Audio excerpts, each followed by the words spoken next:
Hi everybody and welcome to episode 3 of News from a World in Flux. My name is Clare Farrell. I'm one of the co-founders of Extinction Rebellion. I'm Dr Charlie Gardner. I'm a conservation scientist with Scientists for Extinction Rebellion. And we're hosting these discussions to try and draw attention to the things that we think aren't getting enough focus in the climate conversation, clearing up matters of disinformation and misinformation, and checking in on narratives that we think maybe need a redirect. So first of all, Charlie, what have you been up to since we last met? I've been on holiday, which was wonderful. I spent a couple of weeks on taking a train across Europe, went to Poland, saw some wildlife. It's been really rejuvenating. It was really exciting actually to see how many people are taking the train nowadays, not flying. And now I'm back and immersing myself in all this incredible amount of news that's been happening over these last few weeks. So I hope we'll be able to get through some of it today. Yeah. How about you? A bit of an overwhelming amount of things on our list to talk about, isn't there? I went to Germany on the train recently to go to a conference, which was really nice, with some old connections from the fashion industry. We were talking about, fashion education and really beautiful conference talking about de-fashioning fashion education. So it's working with the ideas of this very gorgeous radical anthropologist, Sandra Neeson, and her ideas about how to think about a degrowth agenda for the fashion space, but do it through the lens of culture rather than economics, which is, I would say, a simple way to describe something that's got an awful lot of depth. But anyway, that was... Well, it's just nice to go and print and hang out with people that like clothes for a change. It's really important to surround ourselves with uplifting people and have these experiences. I find it gives me the energy to keep going. But it's interesting to hear you talk about degrowth. I think that's a big subject that we haven't touched on yet. So it'd be good to do an episode one day soon about degrowth and how that applies to not just fashion but all sorts of industries. Yeah. Okay, let's put it on the list, although the list is long enough, I think, for now. So today, we have got a lot of technical stuff we want to talk about, but actually Rishi Sunak. So that's on the list, even though it's not something that's lacking in attention, but it feels like it's sort of sprung up to the top of the agenda and we need to say something about it. And then we're going to have a look at the words of the Governor of California before we move on to celebrate our friends Extinction Rebellion in the Netherlands. Yay. Okay, so my notes say, Rishi, what a knob. That's quite a good summary, isn't it?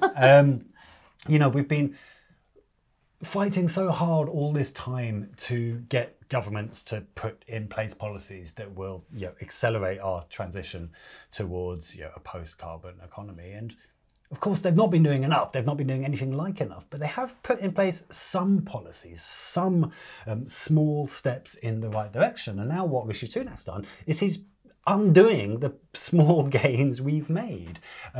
So the UK has previously called itself a leader in decarbonisation globally. We were the first country to set in place a decarbonisation target, and we have had some policies to help us on the way. So some of the key policies have been about facilitating the transition away from internal combustion engine based cars towards electric vehicles, and policies about reducing home energy use. So our homes are a huge source of our emissions in this country, and that's largely because we use this old gas infrastructure. So we've had this policy to start phasing out these gas boilers and things and ensure that they are, when they come to the end of their lives, they are replaced by heat pumps and other things, the technologies of the future.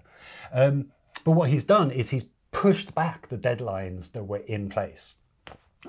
Both on boilers and the sale of petrol cars. And it's just extraordinary, to be, despite everything we know, despite all the advice that the government are getting from their own advisors, they're ignoring it entirely.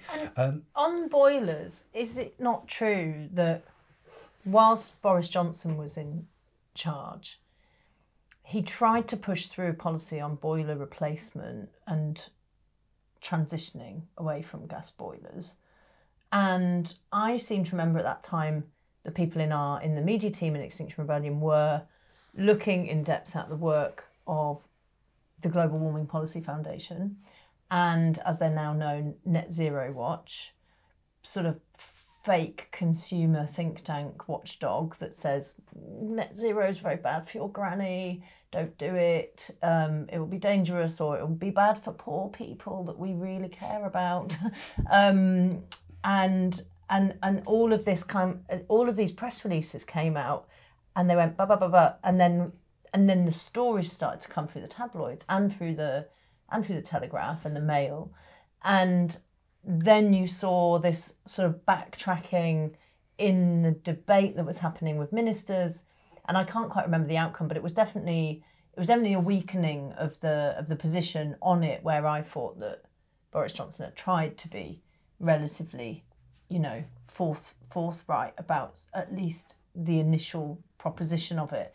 And to me, it seems like we'll talk about this again in another episode, and we've already talked about think tanks before, but it feels to me like there is a real clarity coming through, is there not, about the influence of the sort of neoliberal fundamentalists that work in the lobbying and think tank space, and how that affects the politics of today, but also how they've seemed to have directed people like Liz Truss, directed the thinking and the actions of different politicians. Do you feel, I feel like personally watching what Rishi's doing is like, it must be massively influenced from that space. Yeah, I really, really think so. The evidence is everywhere.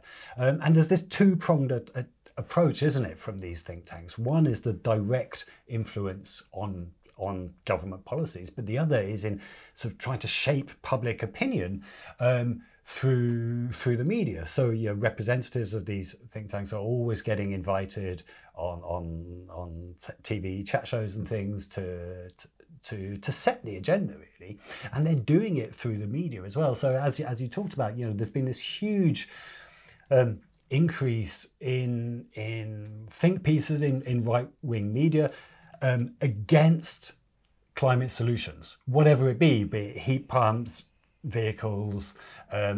We've seen lots and lots of pieces in the media saying, heat pumps are terrible, they'll cost you money or whatever. And then when you look at who's writing these pieces, the authors are either working for think tanks or directly working for the gas industry or whatever. So you have newspapers giving what appears to be an independent opinion piece to a writer who's spouting all this untruths and disinformation about these new technologies.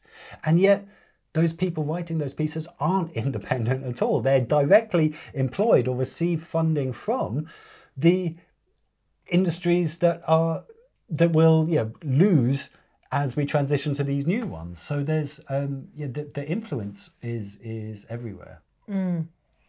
I'm just looking it up to find out where there's... the other thing that's interesting about people like Net Zero Watch is that when they get a policy win on their terms, they also press release that and say, this is a massive policy win for us. They've decided not to do this, and they've decided not to do that, and they've decided to roll back on that, and they've decided to cancel that ambition. And you can find it... it's very easy to find, and you can see the correlation between what they release on the press release end of their website and what you read in the newspapers. Yeah, and often they're actually quite upfront about it. When Liz Truss and Kwasi Kwarteng released their disastrous mini budget that had such a disastrous impact on the economy, as soon as that came out, there were people at the Institute for Economic Affairs and things were touting it as their victory. These are our policies, and then when it all goes wrong, they disown it, of course.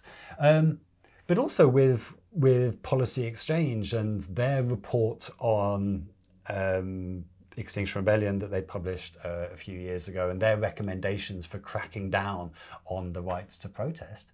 Rishi Sunak gave a speech to Policy Exchange and thanked them. Directly said, "Thank you for drafting our policy." So it's it's not hidden. It's in plain sight. This influence of these think tanks on government policy, and of course, we don't know who these think tanks are. We don't know who funds them. They won't release information about where they get their money. So it's just the most ridiculous. I can't even think of the word, but it completely undermines our democracy, because we're getting political decision making made by very small numbers of individuals, and we literally don't even know who they are. Yeah. And the only money that's been exposed for a Policy Exchange that I've really heard about substantial funding, or one of the only sources, is oil money from America. So what I always say to people is that it's very concerning to me that this becomes a matter of national sovereignty, that if your legislation is being drafted for the interests of foreign money, not even just the interests of money that's here, it seems like that, it's very clear to anyone like that's, international kind of interference with it's legislation really dodgy, change. Really dodgy. And everyone should be up in arms about this, regardless of your political position or who you identify as. That's dodgy as fuck, and we should not be accepting that. Yeah. So the other thing that's important to note about this is how many people inside the party have said, "What the fuck are you doing?" And Chris Skidmore, former energy minister, said that this is probably the greatest mistake of his premiership. We've had other people from the Conservative Environment Network coming out and saying that it's not a good idea. People from his own advisory councils and stuff saying, no, this is actually just going to be really, really bad for the country. And then, of course, that sort of barrage of open letters and statements that come from the car sector and big business. I mean, I don't want to encourage anyone to think that we're going to electric vehicle our way out of the climate crisis. But for a car company to be writing to the Prime Minister saying what you've just said about tackling climate change is thick and bad for us and bad for everybody else. I mean, isn't that also quite extraordinary that you could have the motor industry going up against a rollback like that? It is, yeah. So Ford said, what we need is ambition and commitment and stability. And I think this idea of stability is really, really... Yeah, sorry. So this idea of stability is really, really important. If you're a business or an industry, a sector, you're planning for the future, then, you've been planning for net zero. You're planning to decarbonise because this is the signals that the government's given you.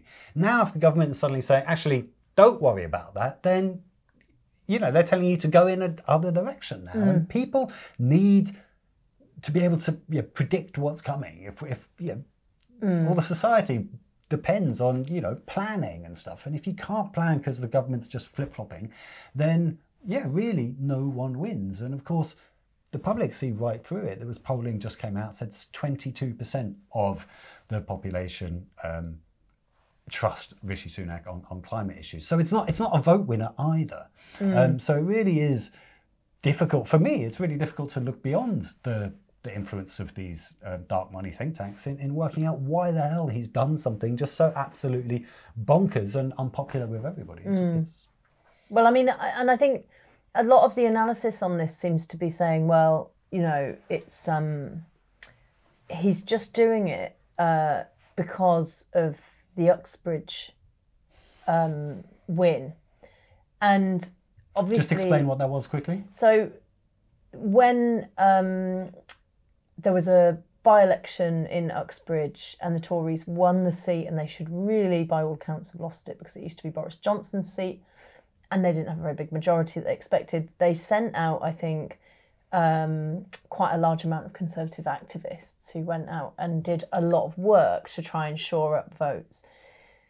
But the picture that's been painted in the public conversation is that the entire fight was on ULEZ. So the argument is ULEZ is a wedge issue. We can disgrace Sadiq Khan, even though what he's brought in for ULEZ began under Boris Johnson's leadership as the mayor. So it was actually Boris Johnson's original work was the whole ULEZ plan. You know, he's just implemented it properly in order to try and clean up London's air pollution. And everybody has said that he's right and he's legally right to do it.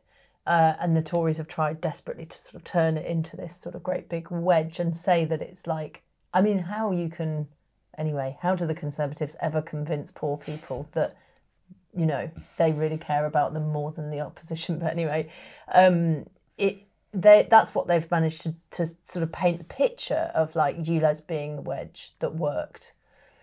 And I think they know really that it wasn't that, because they technically had a whole bunch of other reasons why that worked, but it was having people on the ground organising, campaigning, doing leafleting that want it. And now it's a really because people have got that in their minds, they've just watched that happen and they think, well, actually air pollution and cars, the motoring lobby, you know, people who drive cars don't want these things, blah blah blah, without any data to prove whether that, you know, ULEZ campaign is real or not. Are the, you know, 200 people that show up sometimes rather than, you know, hundreds of thousands of people that campaign on climate. But, you know, it's on the front pages. People, it's on the front pages of the newspapers. And that being able to be replicated on the entire green agenda on a national policy level. And I think that's what they're trying to do. It's a sort of a desperate attempt to create a political wedge in order to damage the opposition in any meaningful way that they possibly can, because they feel so likely to lose the next election. And I also know some people who are genuinely frightened that they might win the next election, because they're fighting at the moment in an extremely sort of like, you know, tactically smart and extremely aggressive way. And they've managed to turn the entire of our political discourse into a culture war with like there's not really anything that isn't. So it's very difficult to fight that on whatever you think about Keir Starmer.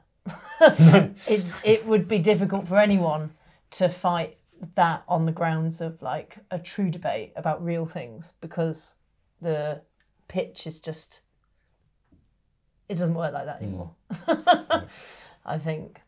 Well, that highlights the importance of people talking about these issues and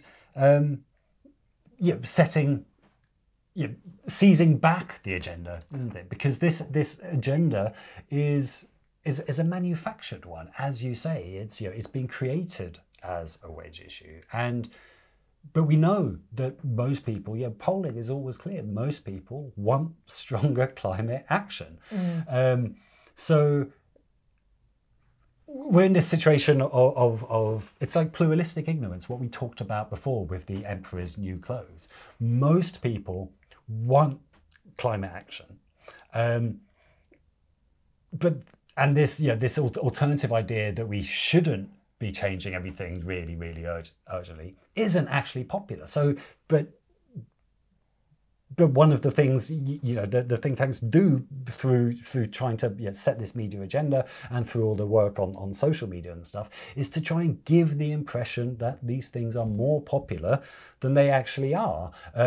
Because then people are more likely to follow. I don't personally have any problem with traffic calming measures, but all these people online seem to be saying all the time that traffic calming measures are really, really bad. So maybe I'm wrong. Maybe they are bad. But of course, this is it's not real grassroots opposition to these measures. It's manufactured with the aim of setting the agenda and creating this grassroots backlash against reaching net zero. And I think so that's what the Conservatives seem to be hoping for, that they can help manufacture this grassroots backlash and then surf on the crest of a wave to electoral victory. But it's a real worry, isn't it? Yeah, and there were some things in his speech that were completely manufactured, like a tax on meat that no one's ever proposed and isn't supposed to happen, but now he's saved us from it. Stuff like that. Thank you. Yeah, it's the worst kind of Trumpian politics, isn't it? I think, you know, just talking about stuff that doesn't even exist to manufacture outrage. So we can all spend all our energies talking about and satirizing this stuff that doesn't exist, instead of focusing on the really important task at hand. On the things that do exist. So by contrast, I mean, we've got in America at the moment, there's, maybe we talk about this another time, but there's been Climate Week in New York, and a lot of people have been over there, and I don't know, I need to look at it more to understand precisely what I think about it, but it feels like it's got an awfully liberal agenda that it's swimming in. However, in California, their governor, Gavin Newsom, has basically made these extraordinary moves. And I just, maybe we can cut to the clip of this. And I encourage anyone, in fact, I encourage everyone, including members of the board of directors of these companies, to read the complaint. Don't just have a paid spokesperson respond. Read the actual complaint, then respond. Or at least talk to your kids about why you're responding the way you're responding. You cannot read it without crawling out of your skin. The level of deceit, it's not even debatable now. We have the receipts, the evidence, it's overwhelming. And it's not contemporary. The deceit that's been around for 70 plus years that they have knowingly advanced in order to deny or delay progress and implementation to address this dis-ease with a planet now that's under duress, that they predicted would be under duress, and is now producing the results precisely as their own paid scientists had predicted. The fact that they're still at it, rolling back ambition in real time, Shell, BP, Chevron, rolling back ambition at the same time they continue to perpetuate this mythology and this rebranding campaign is shameful. And so we are stepping up our efforts in California, a state that long has prided itself on being on the cutting edge, on leading on the issues of low carbon, green growth, and perhaps there's never been anything more consequential than this lawsuit that we're putting forward. And it is my hope and expectation, as the Attorney General said, that we have more partners, that we get more jurisdictions, not just states, but nations around the world to do the same. And we've seen that in a number of other states. We're joining that fight, but at a scale and scope that the oil companies are familiar with, because California, as they know well, means business. We did it on cap and trade. Mary Nichols is here, leaders, architects in that space. We've done it, low carbon fuel standards. We continue to lead the conversation, not just nationally, but globally. There's not a subnational jurisdiction anywhere on the globe that has more ambition.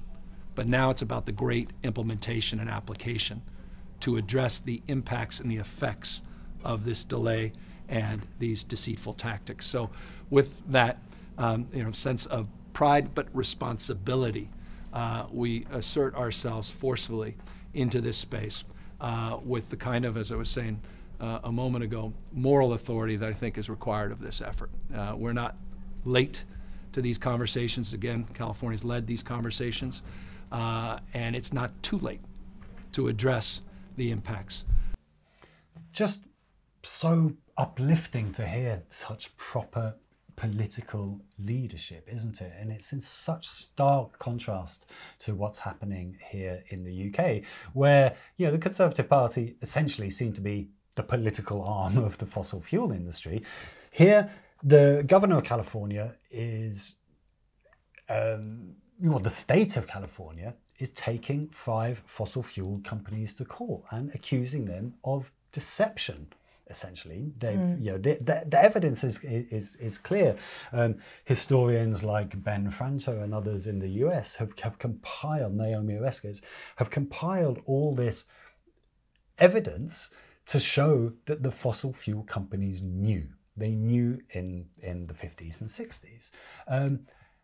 And since then, they have been trying to deceive us. us, and trying to influence or to stop governments taking the action necessary. And it's of course, we've had lots of court cases all around the world. Lots of different people have been taking fossil fuel companies to court and taking governments to court for their inaction and everything.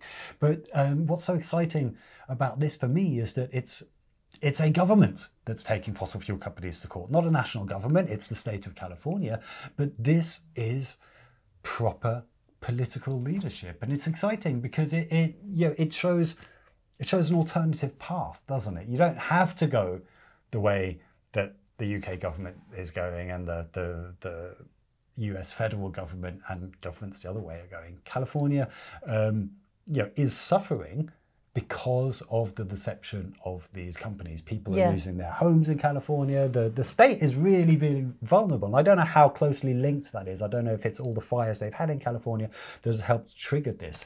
But it is fantastic to see this leadership.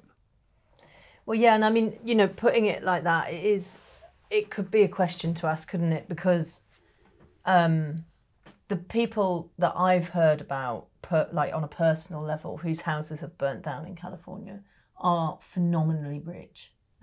Right, this is not like a place where the working poor are suffering. Yeah. This is a place where highly influential people with a lot of money and big fat houses are watching stuff go up in flames, and then they're going, shit. Oh, now it's important. Yeah, and it is, well, but it's interesting, isn't it? Because I wonder how many people, the sort of upper echelons of society in California are in contact with people who are traumatised because they watched their home burn down, people who are traumatised because they thought they were going to die because they thought they couldn't get out of a fire, and I think you can't cast like a total judgment on that, but I do think it's that we have to ask ourselves at this critical time where things are unfolding, but there's still obviously so much room to do a lot of stuff to prepare for what's happening and what's coming, and also to launch hard into legal battles and mitigation efforts and all the rest of it. That it feels there could be a point where action becomes harder, I think, because people are so traumatized by what's taking place, because society is so destabilized. People spend all their time doing repairs. They can't do anything else because we're rebuilding everything. It's like, at some point, presumably, an awful lot of effort just goes into trying to patch shit up and make it. Money. Yeah. So the other thing, I guess, about him, and we should come back to this another time, is that it reflects another case, which is, I think, going to be quite massive, which is this 32 countries are facing European court action from young people over their climate stance. So this is also, another. It's another enormous story that we've got contact with people who are involved in it. In XR, and when you look back at cases like there was one that was involved, the people from our Internationalist Solidarity Network, the Stop the Manganese campaign, some young people associated with that, who were in court against the British state, claiming their right to family life, I think it was, and basically saying, if you, as people with African family or South American family or people living in the Caribbean who are part of their family, they have a right to their family life under their sort of international human rights. And by taking climate policy that knowingly destroys those places or knowingly renders some of those places uninhabitable, you're damaging our personal human rights. So we should maybe look at that, because I seem to remember that the outcome was basically the higher courts in this country saying, well, that we don't think that's relevant. So this will be interesting, because I think as it steps up, there's like increasing more and more stuff to think about in terms of the legal strategy, because a lot of cases like this have already happened and don't always come to anything as monumental as we would like. So before we go, we need to celebrate Extinction Rebellion in the Netherlands. Haven't they been amazing? It's been so uplifting to see. So, yeah, they've been blocking the A12, which is a massive road in Den Haag, The Hague in Holland. And they've been doing it in huge, huge numbers and for a long time. So they started, I think, on 9th September, and they had over 10,000 people out in the street, blocking the street and you know, vowing not to move. And they've been coming back day after day ever since. So there were over 3,000 arrests in the first day, the first 3 days. But we're now on to day 14 or 15, I think, and they're still there. I don't know if you saw that amazing video of the orchestra. Did you see that? Yeah. So the police, there'd been an orchestra, musicians from all sorts of different sort of orchestras around the country came together and they performed this piece. They were coming back to do it again, and the police said, no, you can't take your instruments. So they mimed it. They just sung the parts of their voices, mimed the violins, and it was just such a wonderful thing. So do check out this video if you can find it online. It really reminded me how much joy there is in our climate movement. The participants in that, when they got to the end, they were just so thrilled. They were just experiencing this real joy of having come together with other people and done something magnificent. And I think that's one of the most important things I've got in my life since I've been part of XR, is this feeling of coming together with other great people and doing something magnificent. It's really brilliant.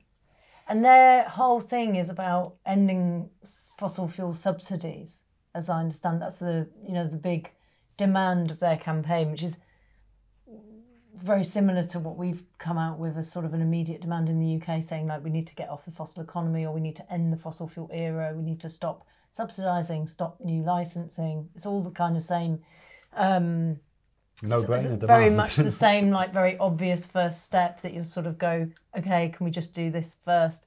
But even though they were being, water cannoned at certain points, and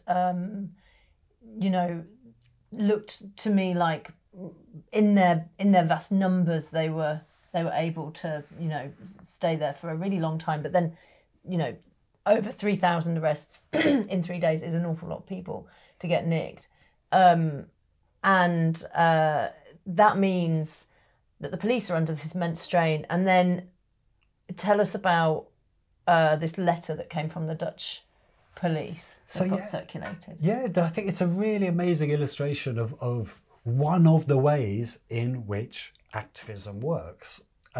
So the Dutch Police Union wrote to the Dutch government and they said, we're here to facilitate people's rights to protest, but you are placing these huge demands on us by making that illegal and by asking us to arrest these thousands of people, but you're not giving us extra resources to do it.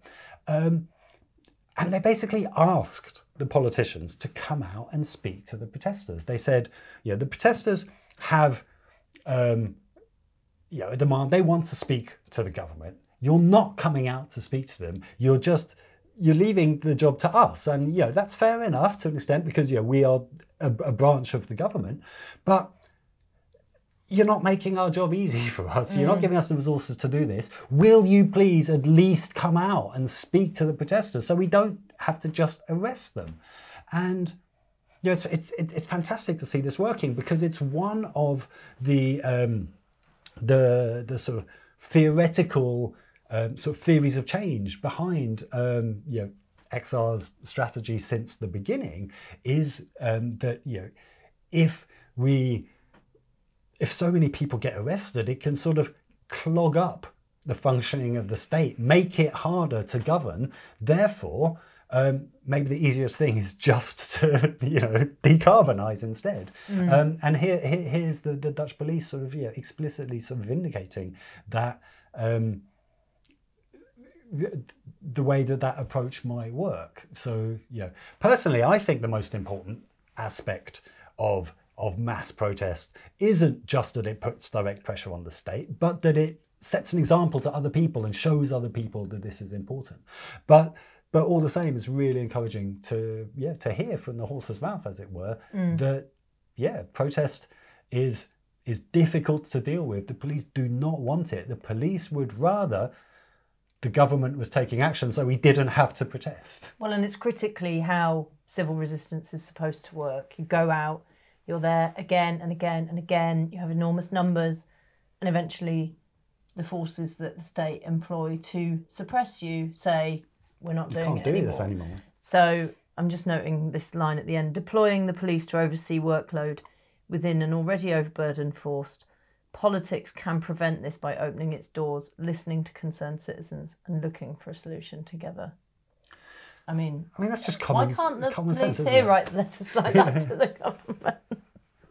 But it is, it is a fundamental point. This is a problem that is never going to go away until we sort it. And what governments are doing is nothing.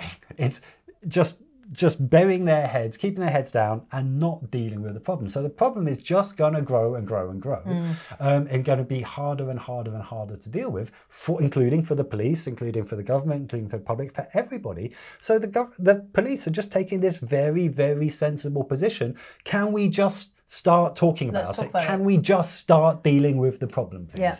More power to the elbows of Extinction Rebellion Netherlands. And so we've got to close there. But before we go, it's just to say, please join Extinction Rebellion and other movements. Please donate to Extinction Rebellion and other movements.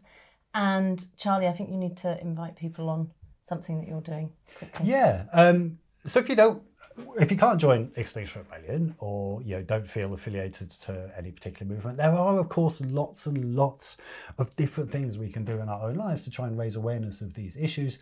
I happen to take part in civil disobedience myself. I believe very, very strongly in the power of civil disobedience, but I think there are other things we could do too that don't entail any risk of getting arrested. So what I'm doing starting in a couple of days is I'm going on a big walk to try and raise awareness.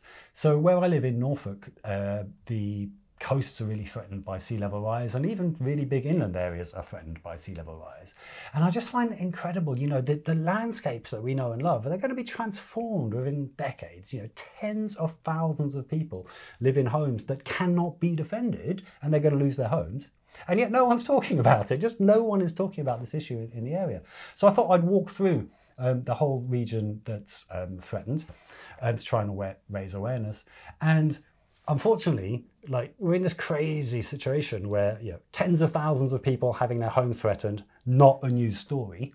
Some bloke walking past those homes in a mask and snorkel, suddenly, oh wow, some bloke's walking in a mask and snorkel.